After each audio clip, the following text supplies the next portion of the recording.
All right, guys, I wanted to jump back in this locker room and just kind of talk to you on a macro level of the draft. I know I kind of zeroed in during the draft on Shador because I kept seeing him drop as I was watching the draft. Now, at the conclusion of the first round, I like to go back and just recap the highlights of it. First and foremost, I want to say thank you to Cam Ward.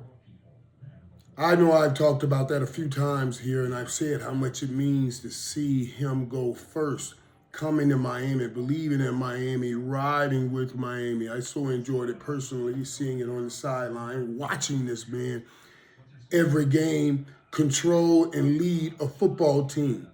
True leadership. He cared about winning and cared about his teammates that I love. And there was nothing more gratifying for me, because so many years we had a run and we owned that first round. And today they had the U on, 30 for 30, the U.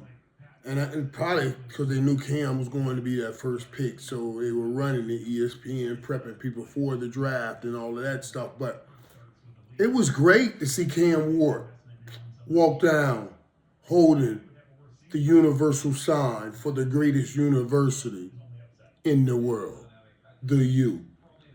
Man, I appreciated that. Man, yeah, that was incredible. That was absolutely incredible. I just want to thank him for coming to Miami and for resetting the standard, which we used to have. We had all those first pick quarterbacks, and he came back and reestablished the standard. Now I hope Carson Beck can carry it on this year for the Miami Hurricanes. And I think, as far as Tennessee Titans, I think they got a great quarterback. I think they got a great player.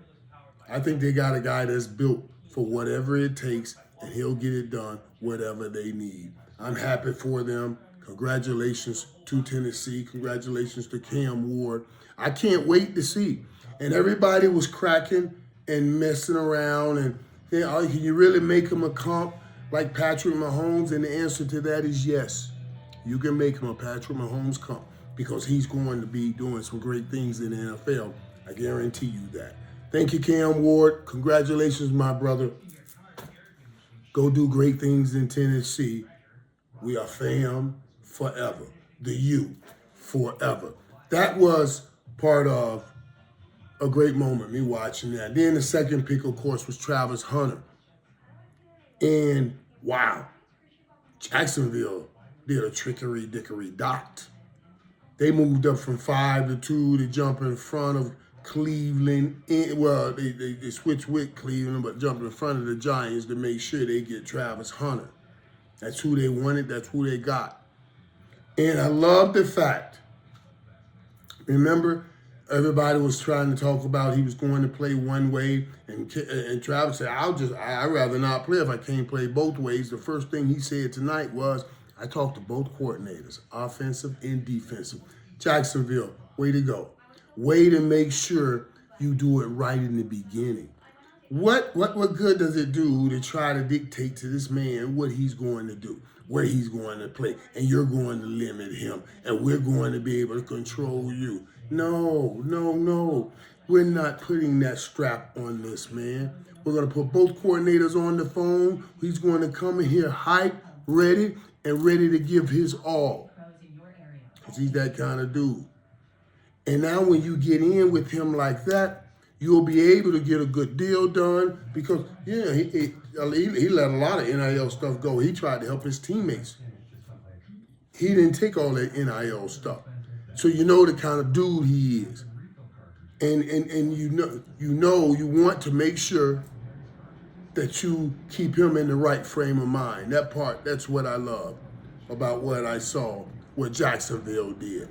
They were basically saying, yeah, you're going to play both ways. We putting you on the phone with both coordinators. We want you in the right frame of mind. We want you to come in here and lift this thing off Trevor Lawrence and help us on both sides of the ball. Glad that worked out for him. I'm glad it worked out for Jacksonville. They gave up a boatload. They gave up this year's first round and next year's first round.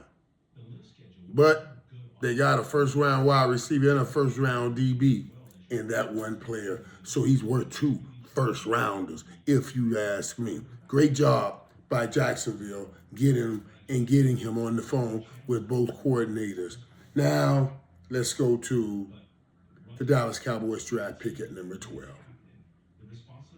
At 12 by this time, my guys, the guys I wanted, were gone.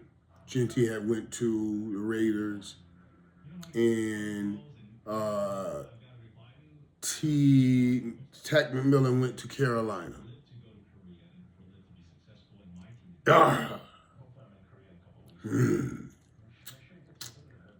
But honestly, I'm okay with this pick.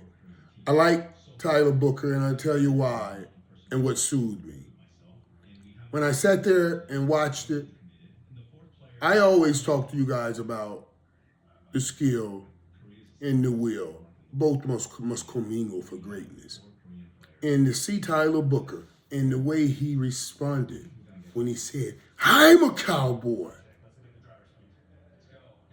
that reminded me of Michael Parsons. That reminded me of when I was doing the draft. Michael Parsons looked at me, and the pride in which he had to become a Dallas Cowboys. It's different when you get that kind of reaction from a player.